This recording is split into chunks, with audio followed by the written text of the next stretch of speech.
YouTube. Good morning, ladies and gentlemen. It's the first Monday of April, April the 4th. It's the 4th of the 4th, 2022. It is the prodigious, the prominent professor at Proclamation News and Gatherance. Combat flux with the flow and flux with the show. May the 5th, we've got local elections. Looking at our local cancers, crime commissioners, Mayor of London's all over Great Britain. All the local cancers, crime commissioners, and the Mayor of London. Have a look at your local, you should have a lecture. If you want to vote, you have to put on your name on the register to vote. What you're voting for, why you're voting. You want to shape up your children's future. Absolutely. It's Proclamation News and Gatherance, about flux of the flow and flux of the show. Weather today looks appalling, looks abysmal.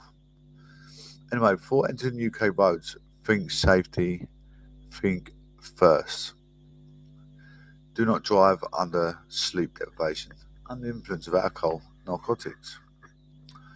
Check your water engine oil, water and coolant tank, make sure it's topped up to maximum level. Check your PSI limits. Make sure you've got plenty of air pressure in your tyres. Make sure your tyres are not bowled. Make sure you've got a driving licence, car's taxed, car's insured. Make sure you and the passenger have seatbelts on. Babies have seatbelts adjacent to the car seat. Check for further police actions, to slow down, stop. Check for road safety signs. Check for road workers. Could be leering from behind the house fencing. Drive vigilantly around roadworks. Check your centre mirror, wing mirror before turning acting into a safe, sufficient directional choice. Also, if you come up to a zebra crossing or toucan cross, make sure the pedestrians have fully crossed the road before merging on the road. It happened to me the other day. I could have dropped a £5 note and went back into the road. Would have then got run over. That is down to the driver's discretion. Should be keeping an eye on where he's going. Absolutely. It's horrific. Anyway, I want to give out some advice. Kind of like a sitting advice. Like you're struggling financially, struggling in debt, energy bills are going through the roof. You can end up in maybe £1,000 worth of debt over a year's time, maybe 2 years. Couple of £3,000 worth of debt. Who are you going to turn to for support paying your energy bill? You got to turn to us. And you got Christians Against Poverty. Turn to us and Christians Against Poverty will then give you possibly a load of charities that might be able to help you pay your debt. It's worth going down that route to try and find the support, because the charities do actually help. I didn't believe it at first. I thought, I'm in such a spiral in more and more in debt. Who's going to help me? You get to the point where you feel like you've nearly lost your life. In the end, as much as the strain it is on your life, you do get help. You've got to grin and bear it. Try not to be stressed. It's easy said and done. When you're going, your bills just piling up. It's easy said and done. But if you just grin and bear it, be patient with it, you get there in the end, believe me. Also, I wanted to try and help people that are in debt, also in a lot of debt. There's a thing called Essential Living Fund. Then people are homeless, just got put into their first house, they need furniture. Essential Living Fund will help with the costs of living, beds, eat, maybe cooker, fridge, freezer, wash machine, all those kind of, white goods, all the white household goods you need in the kitchen. So I'm just trying to point you in the right direction.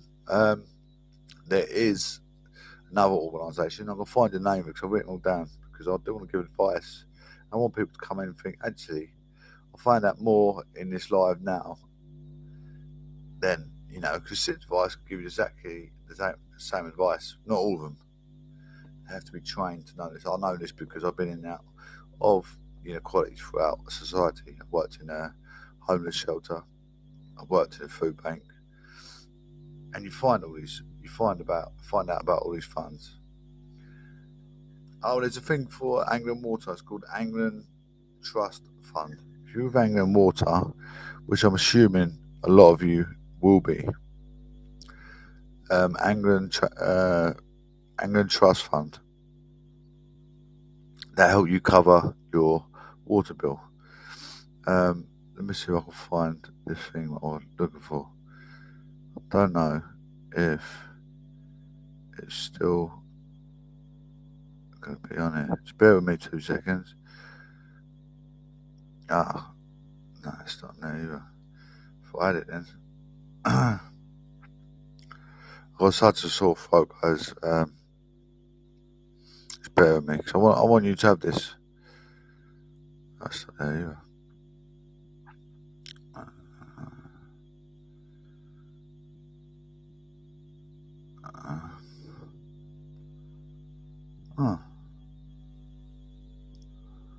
It's not even on there. Maybe.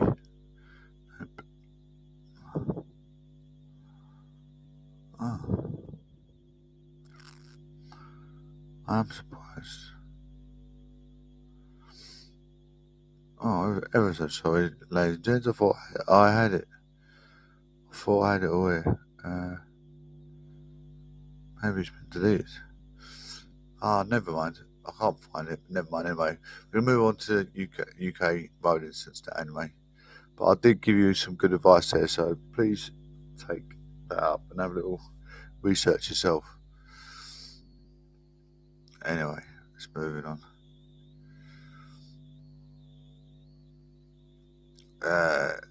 Instant in Dedham, A12, queuing traffic on A12 northbound, around junction 31 at East Burgholt, in the construction area towards Ipswich, 2 minutes past 6 a.m.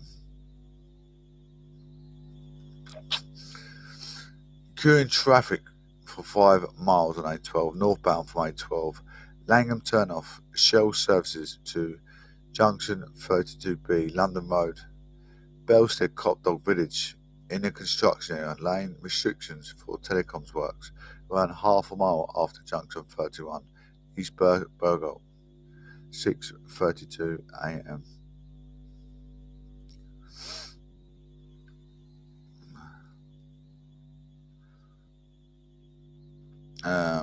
A120 traffic congestion on A120 westbound before B1018 Galleys Corner. Travel time is 10 minutes. Usual queues approaching the roundabout.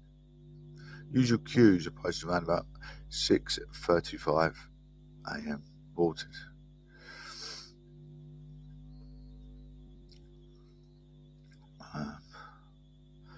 M25 slow traffic on M25 anti-clockwise between junction 27, M11 and 25, J25 and A10 Enfield.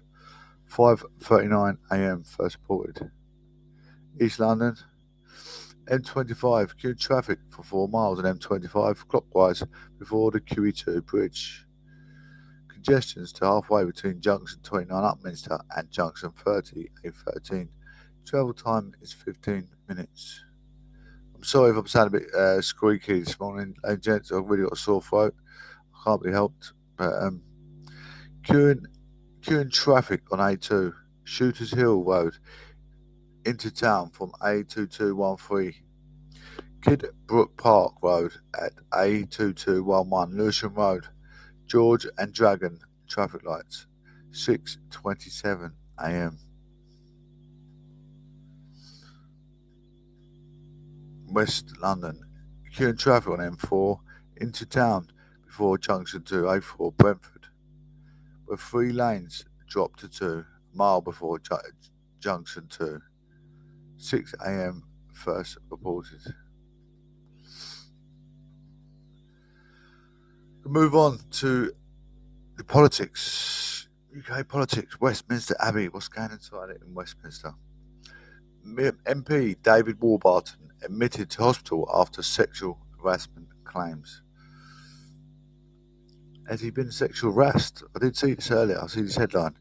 MP David Warburton has been admitted to a psychiatric hospital after a parliamentary investigation was launched into his conduct. His wife has told the BBC. His wife, Harriet, said he had severe shock and stress. Oh my goodness. The Conservative Whip's office said he had been suspended from the parliamentary party while the investigation was ongoing.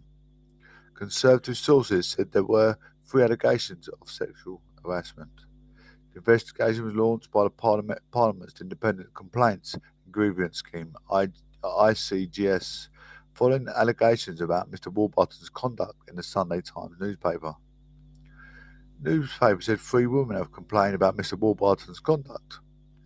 The newspaper also reported allegations that Mr Warburton had taken cocaine and that he had failed to declare a £100,000 loan taken out in 2017 and since repaid from a Russian businessman. Mr Warburton told Sunday Telegraph newspaper he had not heard from the ICGS and that he had enormous amounts of defence. He asked about the allegations. Transport Secretary Grant Shapps said he had no further knowledge other than what the party had said and what he had read in the newspapers. Obviously, any allegations like this need to be taken extremely careful, but all the facts will need to be brought out as well, he told Sky News' Sophie Ridge on Sunday. Mr Warburton, 56, has been MP for Somerton and Frome since 2015. He was chair of all the party parliamentary group on music and has previously been a member of the European Scrutiny Committee.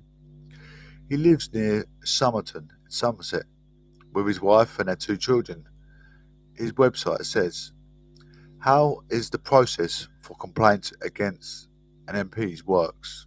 An investigator carries out a full investigation and makes recommendation on the verdict to the Parliament's standards of the Commissioner. The Commissioner reviews the evidence and, if the rules have been breached, they are deemed an apology to the House of Commons or refer it to a separate independent expert panel if more serious sanctions are needed. The panel, which does not include any MPs, decides on sanctions and hears appeals. If it decides to suspend or expel the MP, this will need to be voted on by other MPs." We're just going to have a short break. There could be some shocking news coming on here, ladies and gents. We've just got to wait for the outcome. David Warburton, I'm not sure. I believe he might be a Conservative MP, but it doesn't matter what side of the fence. I mean, you can't go because of that party. You know, it's like in the scrutiny between party members trying to wind up the other. You know, that sort of activity and paedophilia can happen in any side of the party. You know, it's not because you're on that side of the fence or this side of the fence. It's just stupid. It's just unfit for purpose in the office at the time, you know, and it can't be helped. You can be a police officer, you can be a teacher. We've seen it in headlines so many times. We always see people having a bit of a quarrel over things, and you think, my goodness. So you're making assumptions up because of the side of the fence. That's ludicrous. It's kind of like slander to the party, isn't it? You know, like it's just stupid behaviour. I mean, this will phase. We're all guilty of it. You know, we are all guilty of it. I'm not going to sit here and say, look, you know, I'm squeaky clean. I don't make assumptions because we've done it about Sir Keir Starmer. And do you know what? His political side of things, he's probably got quite a strong attitude because he has been. He's been legislating in a court, hasn't he? He's worked in a court as well, so he sees both sides of the fence. A lot of Labour people don't like him because he does sit on both sides of the fence. But in a court scenario like a criminal law, you got to see both sides of the story. So you sort of see why he does sit on both sides of the fence because that's his discretion, his job, isn't it? That's his protocol. That's his go-to in life. He has to see good and bad from all aspects of life in a court and in a judicial, you know. But, I'm not saying I'm a fan of him. I'm saying he's probably better than Jeremy Corbyn, to be fair. clear. So there you go. But I am a conservative through and through. But I do like to speak the truth about certain individuals. I think they're I think they're cutting shapes in a good direction. And I will say that. I'll sing their appraisal. Whether there's a lot of them in the Principality, your reaction to the... You have to bear me. Bear me 2 seconds.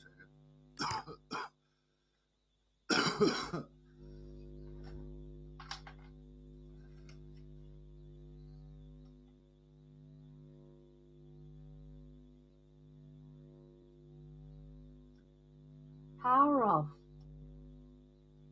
Power on. Connected.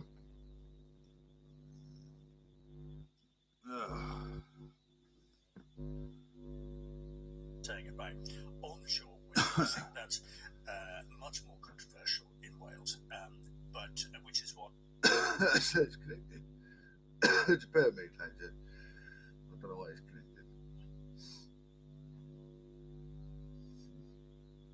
It says this. I don't know why it's connected. It should be this. Let me just check, guys. Just bear with me. Hopefully it's this.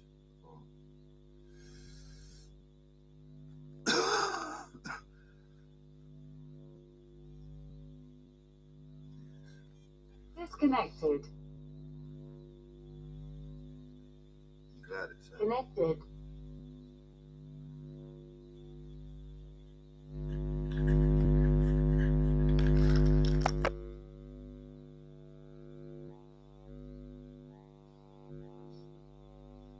Because I didn't think it was any business of Welsh Government to be asking those kind of intrusive questions. And the fact that you've asked me the question makes me think that this isn't a spirit. Sadly, it seems to be true, Secretary of State.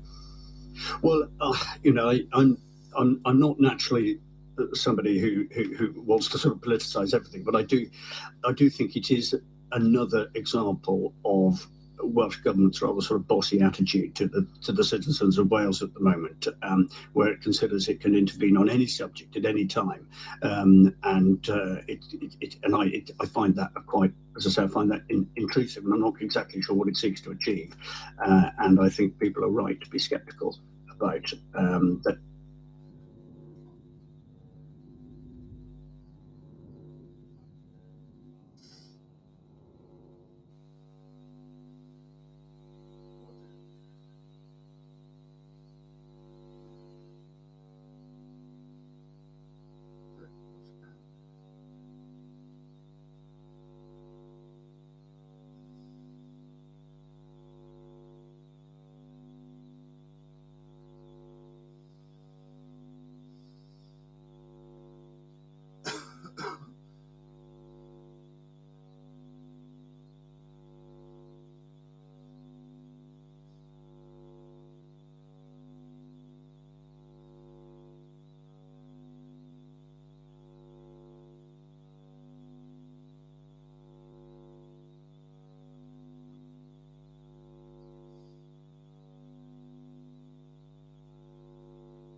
Baby, that just coming up.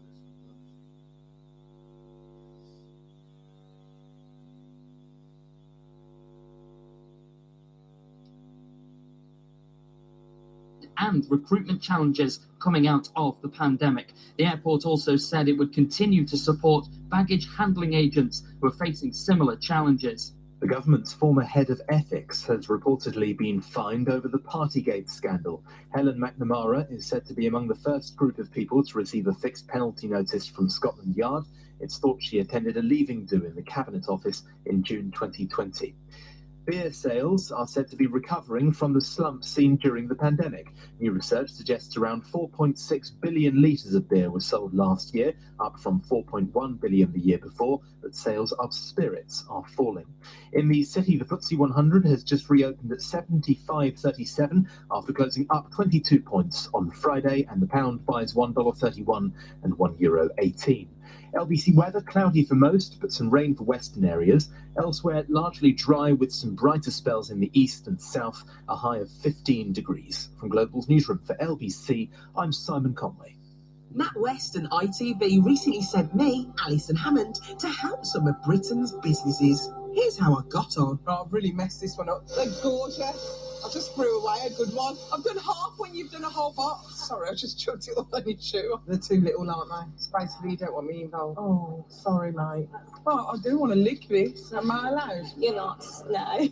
Luckily, they're helping in other ways too. If you'd like support for your business from NatWest or help with advertising from ITV, just search NatWest Back in Business and get in touch. NatWest, tomorrow begins today. Business banking available to eligible customers in the UK.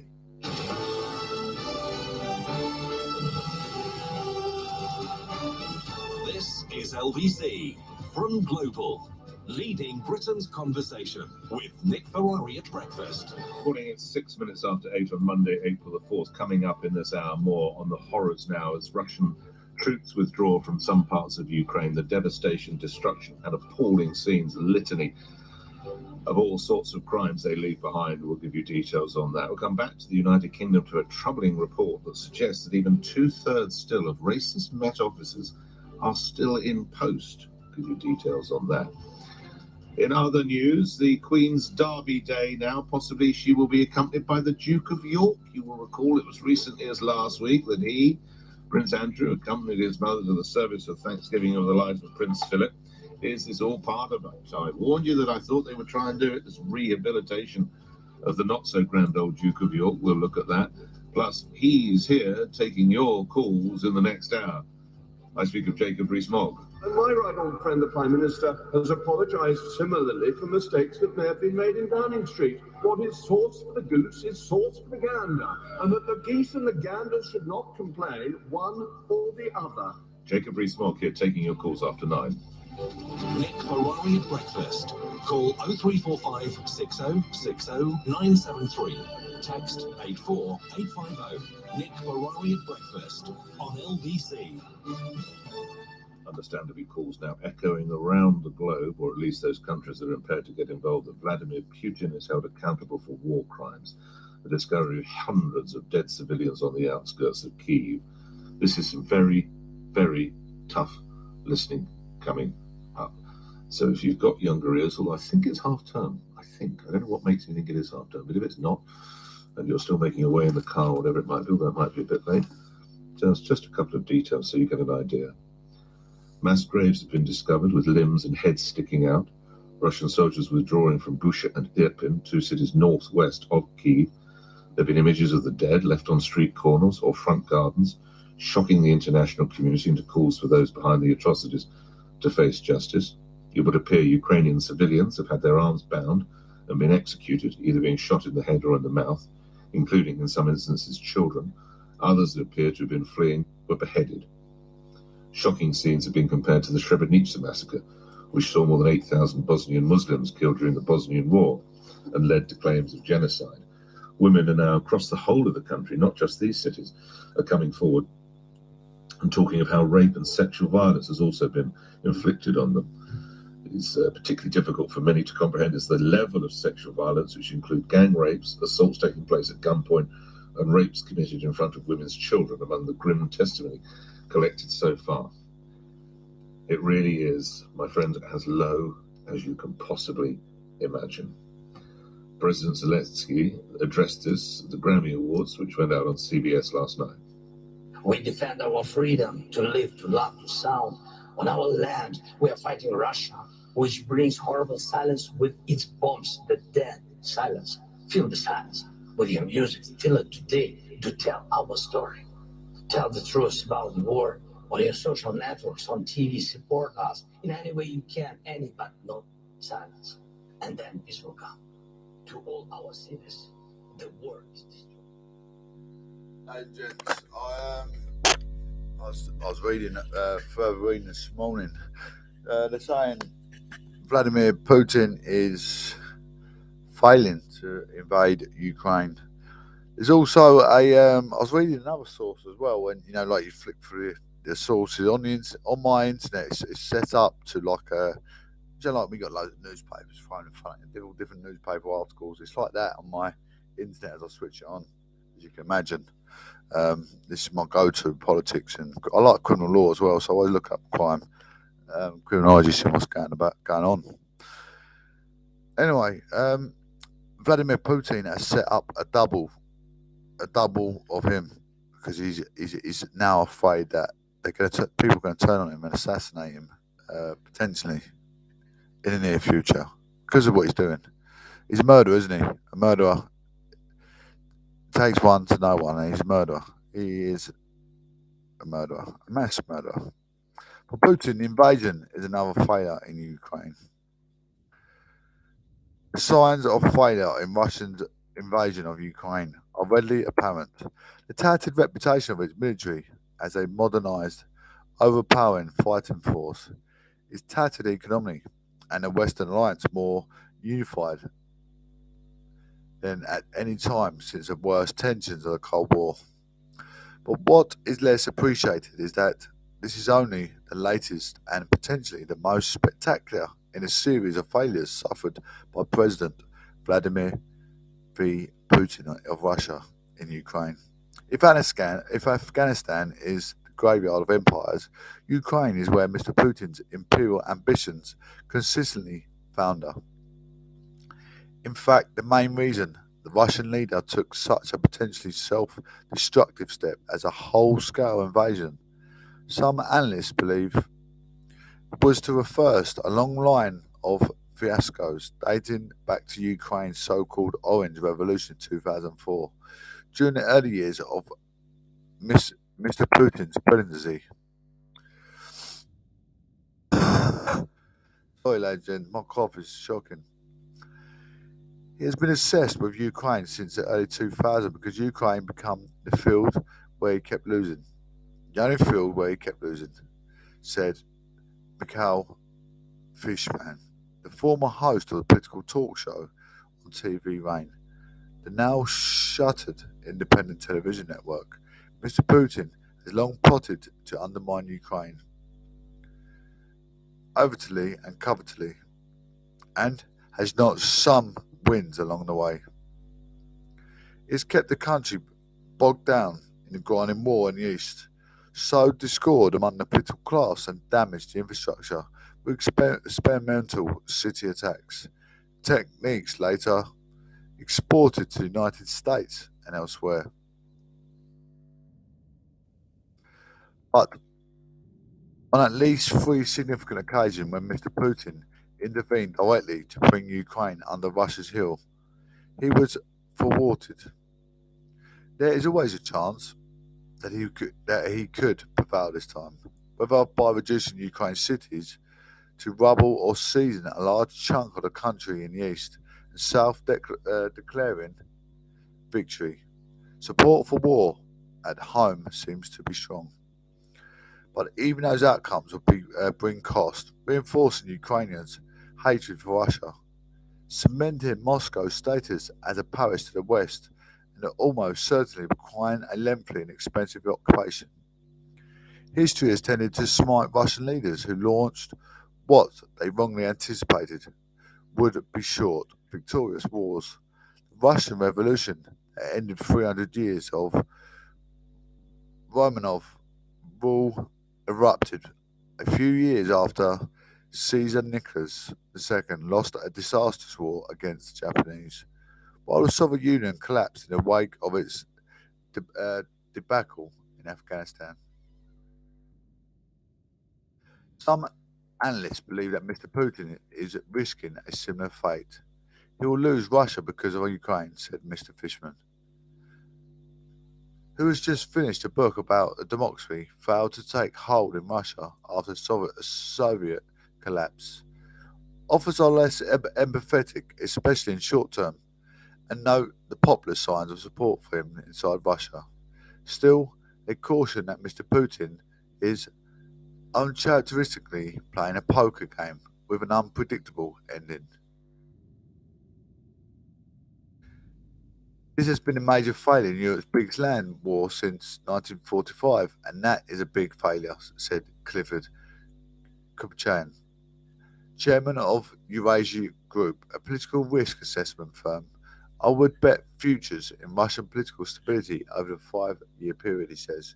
While Mr. Putin has publicly emphasised the security threat posed by the westward, leaning Ukraine as a reason for going to war, others say his deepest concern is the possible political fallout from living next door to a boisterous democracy with decent economic prospects. Putin's ultimate nightmare is a colour revolution in Russia, and that is the lens through which he views people voting in Ukraine, said Mr. Kupchan. Because it is so close culturally, the threat of contagion, as he perceives, is even greater. Mr. Putin's success, our legion, especially his entire career. ARC, from an obscure mid-level intelligence agent forced to drive taxi to make ends meet after the collapse of the Soviet bloc, to becoming one of the longest-running leaders ever to occupy the Kremlin. Yet in Ukraine, Mr. Putin, 69, has taken repeated missteps. In 2004, he campaigned personally in the presidential election on behalf of his preferred candidate, Viktor F.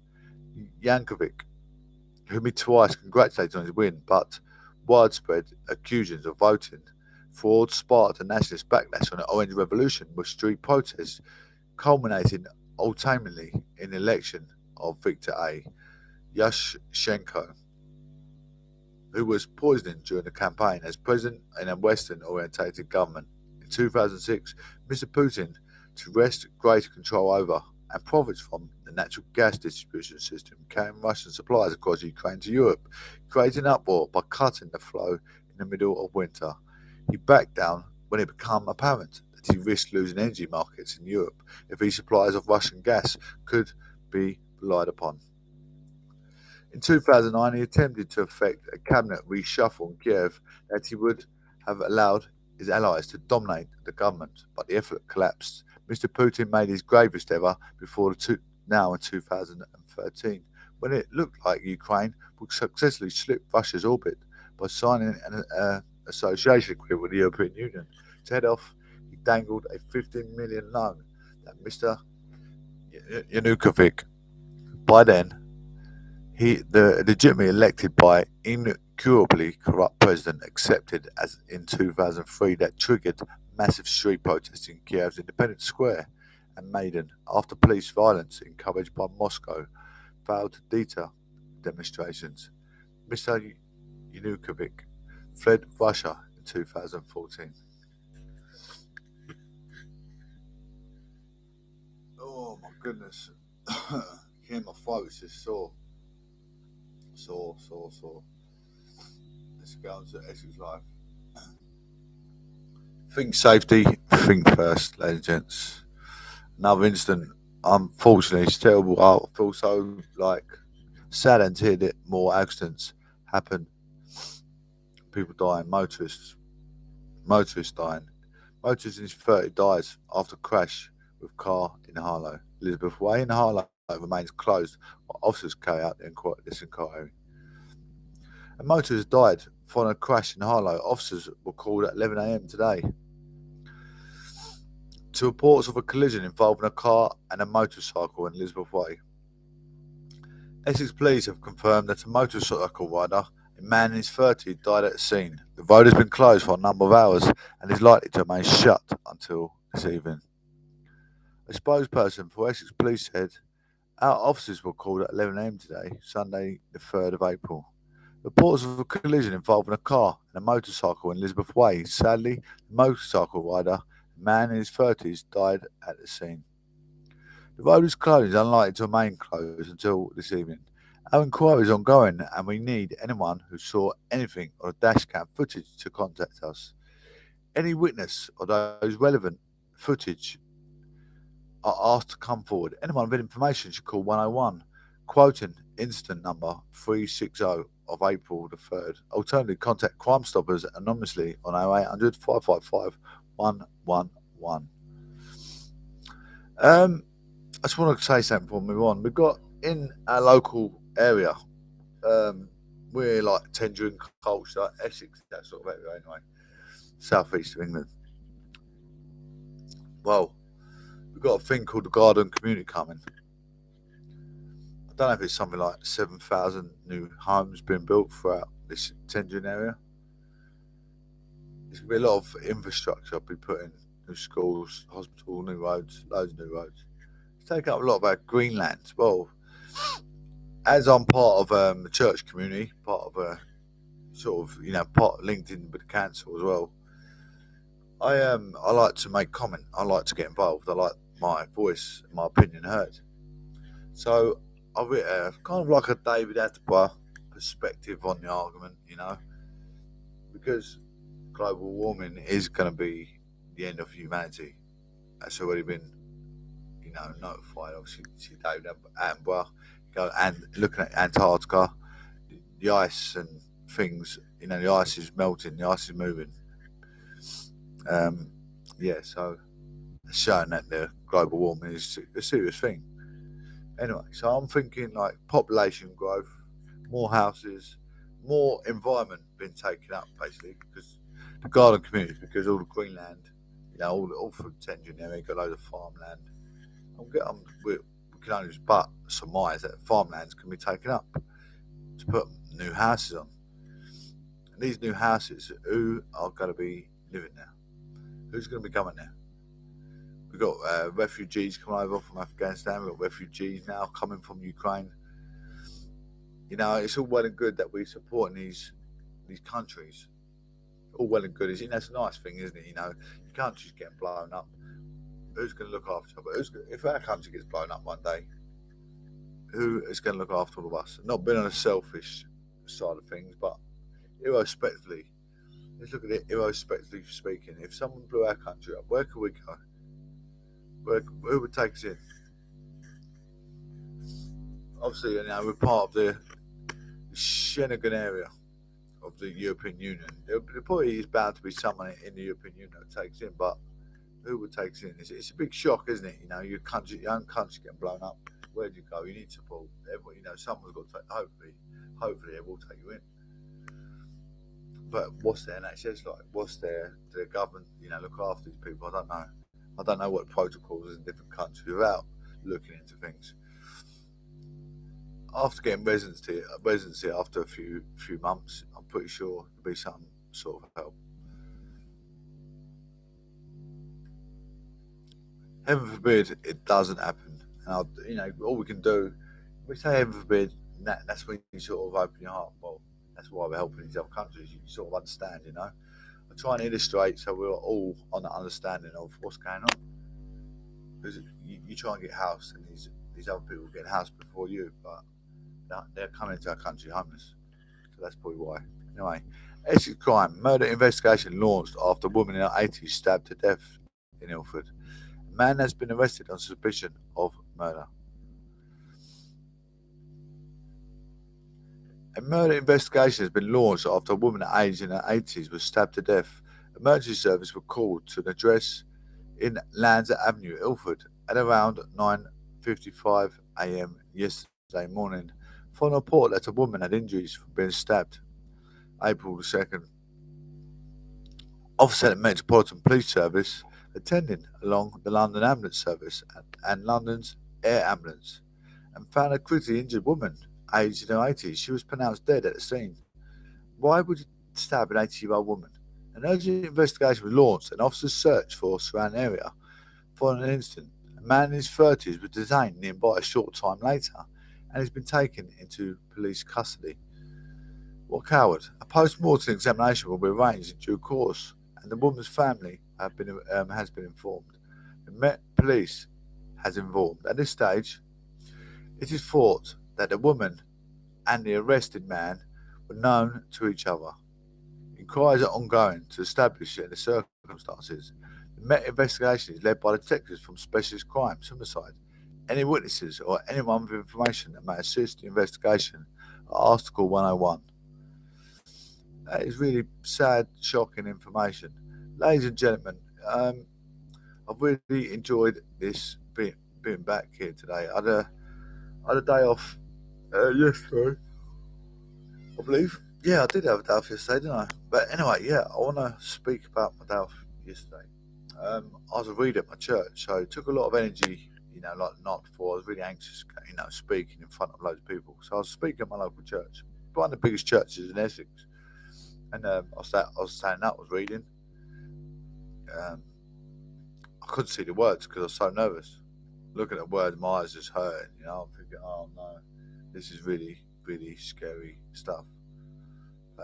Yeah, I've got to read it done. I was very, very, just so nervous. It's unbelievable. Absolutely so nervous. But I got it done. And I listened to it back. It wasn't too bad. I could have done it maybe a little bit more fluent, but I think it's pretty good. Pretty damn good. I need to give myself a pat on the back where credit is due. I need to give myself a pat on the back because I used to have a speech impediment when I was younger. I felt like a really, really, really introvert. I was too shy to come out of my shell. And as over years progressed and things I've done over years, and my opinion matters. Speaking is very, very important for anyone. But anyway, ladies and gents, it's Proclamation News and Gatherings. I just want to say thank you for coming through. Take care, God bless, and speak soon.